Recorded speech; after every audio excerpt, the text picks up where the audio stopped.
বিষয় হচ্ছে সংবিধানের সর্বোচ্চতা। আমরা সকলেই জানি ভারতবর্ষের নাগরিকদের মৌলিক অধিকার রক্ষায় বিগত দিনের সরকারগুলি যথাযথভাবে ভূমিকা পালন করেনি। সংসদীয় রাজনীতির বিরোধী দল, বর্তমান বিরোধী দল এবং বিরোধী জোট, তারা জোর দিয়েছেন সংবিধান রক্ষার কথা বলে। কিন্তু আমরা যদি ভারতবর্ষের অতীত ইতিহাস দেখি, সেখানে জরুরি অবস্থা থেকে শুরু করে নানানভাবে যারাই যখন ক্ষমতায় ছিলেন তারা বিরোধীদের এবং সর্বোপরি যারা প্রতিবাদী এবং গণতান্ত্রিক মানসিকতা রাখে তাদের উপরে তারা অগণতান্ত্রিক বিষয়ে রয়েছে। এই মানুষের মৌলিক অধিকার বাস্তবায়নের পক্ষেও প্রশ্নহীন পরিস্থিতির সম্মুখীন আমরা এখনও হতে পারিনি।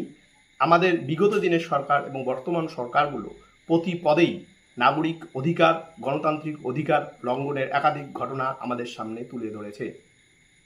এর একটা অন্যতম কারণ বলে আমরা মনে করি, ভারতবর্ষের আঞ্চলিক কি জাতীয় এবং কি অন্যান্য যে সমস্ত দল নিজেদের স্বঘোষিত প্রগতিশীল দল বলে দাবি করে, প্রত্যেকটি দলই ভারতবর্ষের সংবিধানের যে মূল্যবোধ, ভারতবর্ষের সংবিধানের যে মৌলিক অধিকার রয়েছে নাগরিকের, এই বিষয়ে উপযুক্ত গণসচেতনতা, জনসচেতনতা এবং জনশিক্ষার কখনোই উদ্যোগ নেয়নি।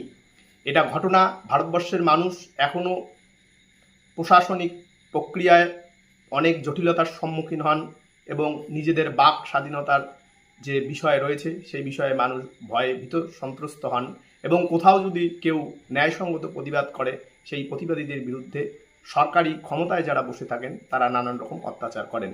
এই প্রক্রিয়া সম্পূর্ণভাবে আমাদের স্বাধীনতা সংগ্রামের যে আদর্শ, সেই আদর্শের সঙ্গে বিশ্বাসঘাতকতার একটি জায়গা তৈরি করেছে। সর্বোপরি আমাদের জোর দেওয়া উচিত যে সংবিধানের মাহাত্ম্য এবং যে সংবিধানের অধীনে আমরা কথা বলি সেই সংবিধান সম্পর্কে মানুষকে সচেতনতা করা জরুরি রয়েছে। এই মুহূর্তেও ভারতবর্ষের সবথেকে জরুরি কাজ হচ্ছে ভারতবর্ষের নাগরিকত্ব নিয়ে অনেক রকম কথা জানা যাচ্ছে, বিতর্কের সৃষ্টি হয়েছে, কিন্তু যেটা বড় বিষয় নাগরিকদের নিজের অধিকার, নাগরিকদের নিজের মর্যাদা এবং ব্যক্তি মর্যাদা, সেই জায়গাগুলো কুলুষিত রয়েছে নানানভাবে।